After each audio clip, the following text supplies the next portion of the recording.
Welcome to the latest BuffZone podcast. I'm Brian Howell, and please be joined by my colleague Pat Rooney. And Pat, how you doing? Doing well, Brian. How you got the holiday spirit yet? I do. See my little Santa hat? Uh-huh. Yeah. How about Very you? nice. Doing well, doing well. Crazy week last week with the awards week. Haven't quite seen something like that around Colorado football in a long time. Obviously, 30 years since a Heisman winner, but even then with Rashaan Salam, I don't think, he won a couple other national awards, but not quite anything like we saw last week with Travis Hunter. And obviously, you had to go to New York, get to cover a Heisman ceremony. That'd be pretty fun for you personally. Yeah, I'm not usually a big city guy, but it was pretty cool being Yeah. in New York City at Christmas time. I mean, to me, that's maybe the best time to be there. Because it's done up so well, and it was cool getting out and walking around the city a little bit, and it's very crowded, obviously, especially at Christmas time. But walking through Central Park and things like that, it was pretty cool, and to be there for the Heisman. Um, I never thought I would have covered a Heisman. And, I've told people if 2 years ago you told me I was Yeah. going to cover the 2024 Heisman Trophy ceremony, I would have asked what team I was covering and why did I have to move, you know? Yeah. Yeah. So I Hope you never, got a better job. right. So, I didn't think it would be with Colorado. So it was pretty cool doing that. And honestly, it was, although we didn't get like one-on-one access, that's the most we've heard from Travis almost since he got here because he doesn't love to do media. He's great when he does it, but he doesn't enjoy doing that a lot, and which I understand. But he did a ton of it that week, and it was great to hear from him a lot, and saw a lot more of his personality come out, and he was obviously very emotional, a wide range of emotions in his speech that we saw, from elation to tears and things like that. So. It was pretty cool to see all that, and very happy for him. I mean, just obviously a tremendous player, but by all accounts, a really good young man as well.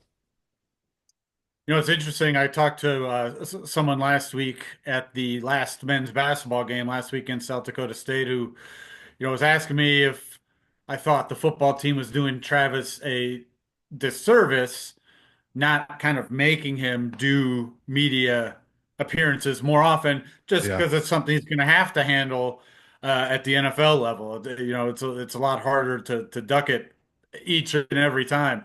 And I told them I don't think. First of all, I don't think so. And second of all, I don't. It never struck me that Travis Hunter was bad at it. When we have gotten him, he's pretty engaging and yeah, thoughtful and gives great answers and seems pretty insightful. He just doesn't enjoy doing it, which is fine.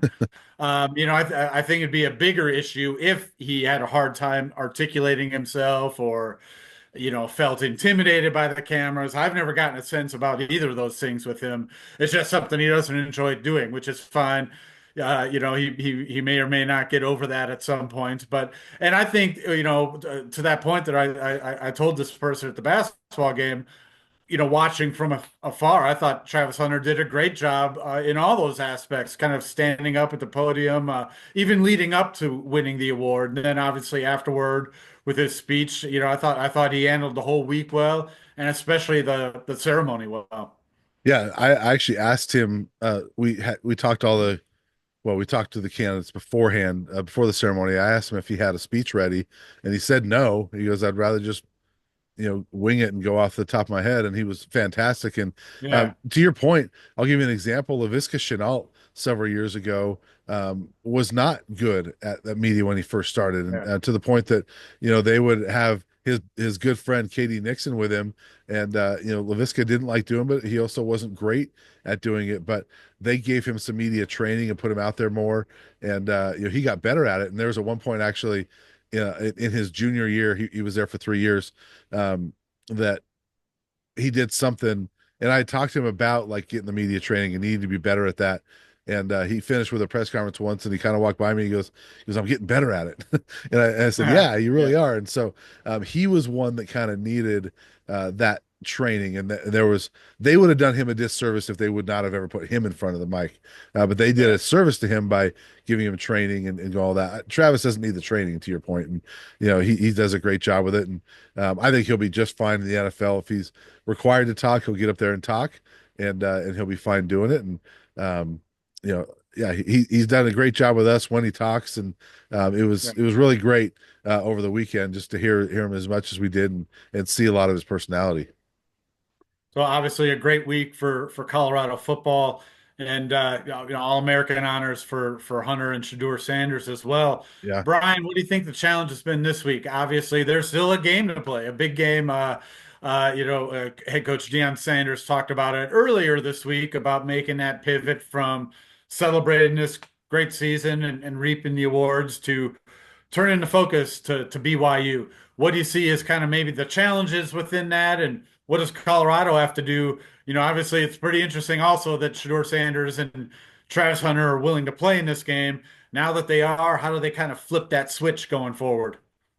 yeah, that's been something that I've thought about. Maybe a concern is how do you flip that switch, but just the one nice thing about well off media is we get to see some insights from practice, and they look like they're just in regular game mode and game prep. And so I I think the challenge is that there's some guys that are not there that were there all season that jumped in the transfer portal, and not a lot of key players. There's been a lot of guys that weren't playing a whole lot anyway, but depth takes a hit, and I mean they've got less than 60 scholarship guys available for this bowl game, and Nikai Hill Green, as we know, has been a huge part of this defense, and I thought that was a game-changing move when he became the starting linebacker week 2.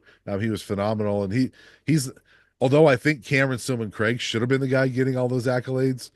Nikai Hill Green was the one that was on all the all conference lists. So he had a great season. They're going to miss him, but I think the challenge is kind of staying focused. But I don't know how much of a challenge that's going to be. They just seem like they are focused and they're ready to go. Yeah, Hill Green obviously being the exception of most of the people that have left so far aren't necessarily going to be missed. He will be. Yeah, As we speak now, we're still more than a week from the game, so we'll see what happens. But you would think as they kind of dive into Alamo Bowl practice now, that whatever personnel movement was going to happen probably has happened at this point. At least for the time being. We'll see. That could change. yeah. But um, Yeah, and real with quick on that, the yeah, one guy early in the week that I was watching the well off videos and trying to see who was there, who wasn't there. The one guy who wasn't there was Trevor Woods, and I thought, okay, he's not there. You kind of think he might jump in the portal, and then he did yesterday. And so there's no other guys that I'm really not seeing on the videos that I think if guys are practicing right now, they're probably in. And so yeah, um, you know, I yeah, think this is probably the team they're going to have, and it's most of the team they had this year. yeah. Hey, in your take, I wrote a little bit about this in a recent three extra points column, but Travis Hunter and Shador Sanders playing this game. I mean, both of these guys could be top five picks in the NFL draft. The trend is to not play in bowl games. I think going forward, the trend will be non-playoff games. You got to think for the most, but even on some of those teams, we've seen some departures as they start getting ready for playoff Mhm. games. Kind of the new normal in college football. But these guys, Hunter and Shador Sanders being willing to stick it out, play this last game with the Buffaloes. Your thoughts on it? I think it's pretty unique. I say good for them. I said there's not a right and wrong answer to this debate, whether guys should play, guys shouldn't play. It's entirely up to them, I feel like, and good on them if they want to play. Yeah, and I think first of all, it's a unique situation where the quarterback, his dad is the head coach, and I think Yeah, he wants to, you know, give his dad one last game. And Travis Hunter is basically like his Coach Prime's son, right? So they've talked about that. So in a lot of ways, it's this guy's dad, these players' dad, that they want to play for. I think they want to do well for Coach Prime one last time, and they don't. I think Shador doesn't want his dad to have a shell of a team down San Antonio, and yeah, I think it shows leadership as well that Shador gave a really nice answer to this after the Oklahoma State game where he said, "Look, we understand that if we don't play, there's a lot of other guys that won't play, and then the Buffs don't look anything like they look." And frankly, this is something you and I talked about before the season where I was like, I could see a scenario where Shador and Travis and maybe Shiloh and guys like that don't play in the bowl game, and so therefore a bunch of other guys don't play. And we've Yeah, seen, I mean, Marshall pulled out of his bowl game because they didn't have enough players. A yeah, lot of guys hit the portal, and so we could have seen a situation like that. I honestly think it shows a lot of leadership that these guys understood that, hey, if we play, we hold the team together to where we can play one last game. And I think people talk about brotherhood and family and sports, things like that, and sometimes you kind of like, okay, that's an overused. The NCAA actually gave almost every team, basketball team a couple years ago, these shirts that family. How many of those were actually yeah. families? But I really think that this team, there's a brotherhood. I mean, there really seems to be that, and there's a bond that these guys have that I think they truly want to play with their quote brothers one last time and have one last good game.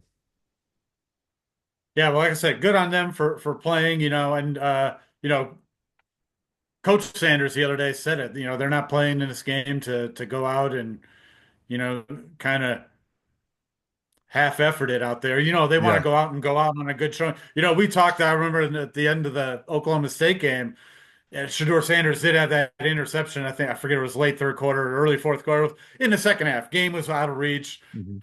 And we kind of offered the thoughts like, yeah, maybe get him out now. And we're like, no, they're not gonna. That's not gonna be his farewell to Folsom Field. And it wasn't. They got another drive, went down, touchdown pass, and then they got him out of there. Right. I think that drive maybe is a microcosm of what they're expecting in this game. Kind of one last time. We want to go out on a good note, and we want to go out with one more strong showing in this game. So I expect those two to show up well. We'll see how the rest of the Buffs respond. It's always kind of a weird time. They've been off a little bit. You kind of get back into the groove of practice and preparing for an opponent. BYU, we'll see and we'll get into more of the game looking at next week. Like I said, there's still more in the week to kick off, and we'll offer maybe our predictions and thoughts on the game then. But I kind of could see what Coach Sanders was saying, and I agree. These guys aren't coming back to just kind of get through the game healthy. Yeah, and look, he mentioned this, but there was some debate over, whether Travis deserved the Heisman. There's a lot of Ashton Genty supporters, and Travis is going to want to go out there and prove that he was the Heisman Trophy winner. And you know, Yeah, Shador, and some of the people around him feel like he was slighted, being eighth in Heisman voting, and on some of these All American teams he hasn't been picked, and so I think there's going to be some of that, maybe a chip on his shoulder to go out and throw 4 or 5 touchdown passes. You know, yeah, so I do think there's going to be that, and look, there's other motivation too. I mean, for all the knocks that Shador takes, everything I've seen from him, going back to when I first met him in Atlanta for the Celebration Bowl, I've seen nothing but a leader and a team player. And he has talked multiple times for weeks. He's been wanting Jimmy Horn Jr. to get back because he wants Jimmy Horn to have a big game. And Jimmy Horn hasn't been able to because he's been hurt. Well, he looks healthy now. He's been making plays in practice. I think Shador really wants Jimmy to have a big game, and I think that he's yeah, going to go out there and do his best to give him that. And um, there's other guys. LeJohntay is 120 LeJohntay Wester, 120 yards from 1,000 for the season.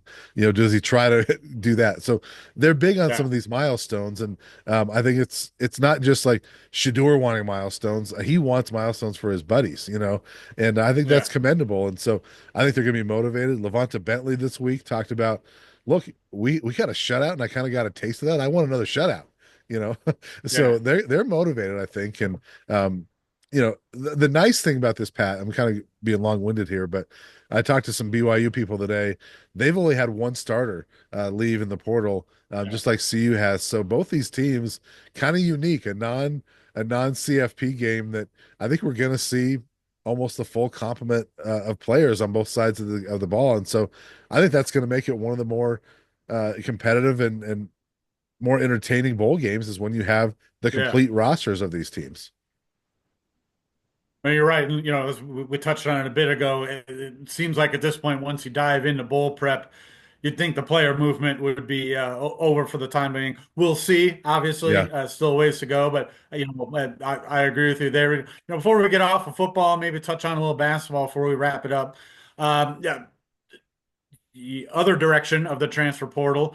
Buffs have added some new pieces this week, and your take on maybe the quarterback of the future, maybe the near future. Yeah. Pat Shermer talked about the other day, wanting to get an experienced guy in here. Obviously, Juju Lewis is a very young guy, extremely talented, but you certainly want a veteran presence in there to going into next season. Looks like they've got it.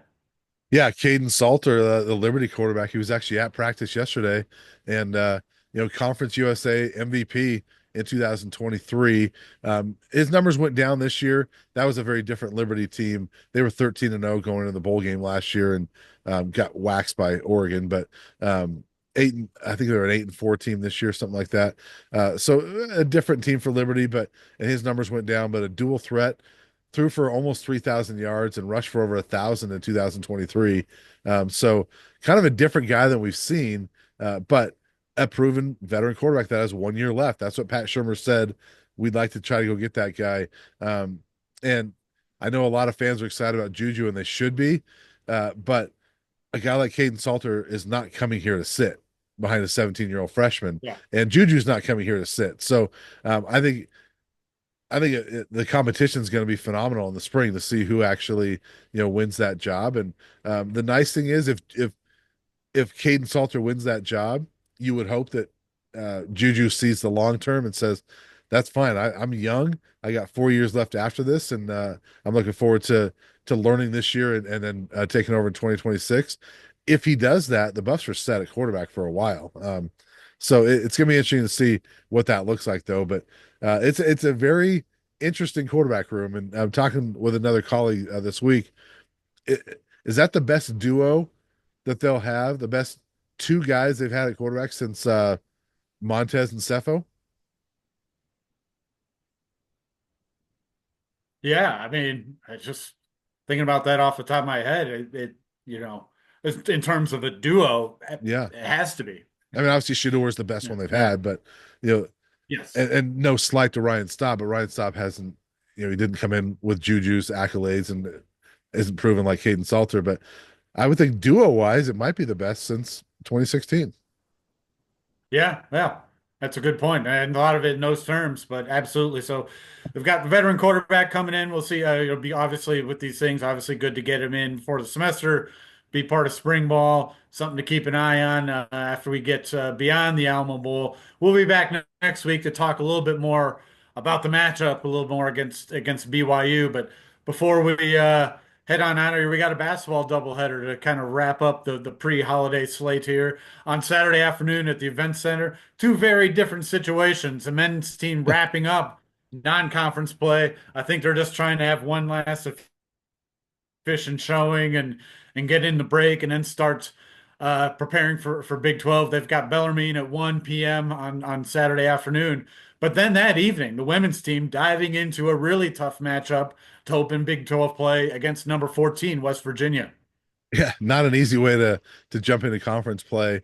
But chatted with J.R. Payne and Frida Foreman the other day, and they feel like they're ready. Frida's like, look, I don't know if you ever like sit there and say, "Yep, we're ready," but because we're definitely in a Yeah. better spot than we were going into the year, and obviously a very brand new team, and so they're ready for the challenge. And as Frida pointed out, she goes, "Look, we're the underdogs. We've always loved that." And we're excited to go out there and give it a shot. And it's a tough conference. It's not quite Pac-12 tough, but it's a tough conference, and no better way to jump in than number 14 West Virginia. So yeah, different situation for both men and women. The Heisman Trophy will be out there, and the football team will be honored Yes. during the men's game. But for the men, they've had a nice.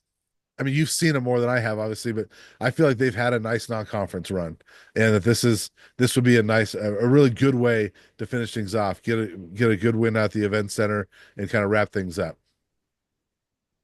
If you said at the beginning of the year you'd finish non-conference 9-2, maybe a couple losses in that really tough Maui field, you take it. And then they're on the cusp of being able to do that. Hasn't been perfect all the time. Certainly hasn't been pretty all the time, but they've done some encouraging things defensively. They've done some encouraging things sharing the ball offensively. They're really bad on turnovers early in the season, but they've really brought that down recently. So, it all hinges. Obviously they got rolled by Iowa State at the Maui Invitational a few weeks back ahead of Thanksgiving. That's who they're going to open Big 12 play with at home on December 30th. So that'll be a nice kind of the old measuring stick to see how far they've come in a month and obviously getting to get them at home. So, they've done some encouraging things. It's been a whole new look team, as we've talked about more than a few times on here.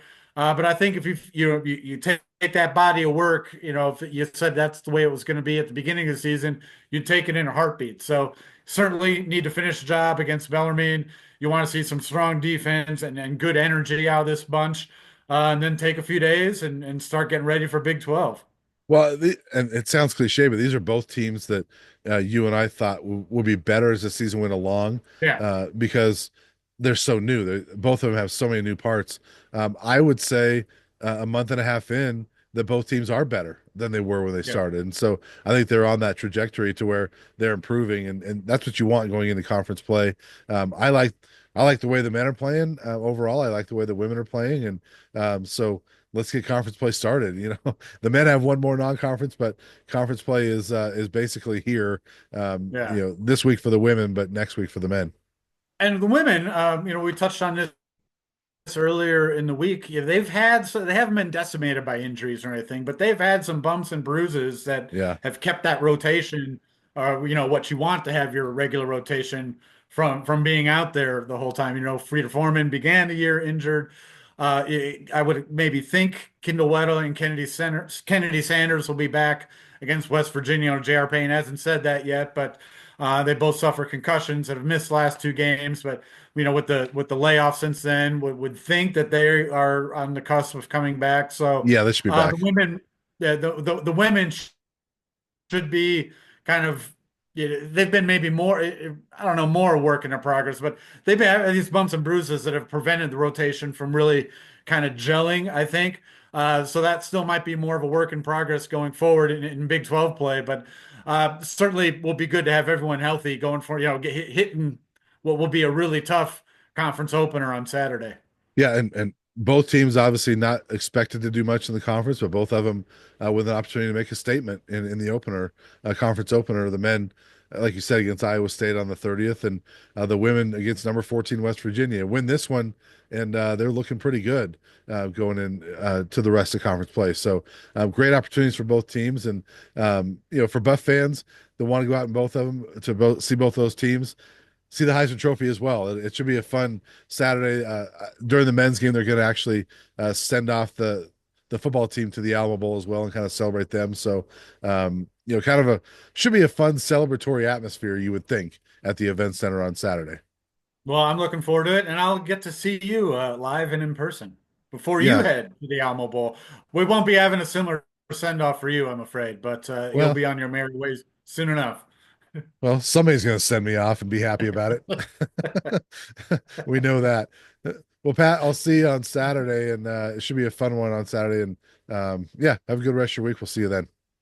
Yeah, absolutely. Looking forward to it. And as always, folks, thanks for listening or watching.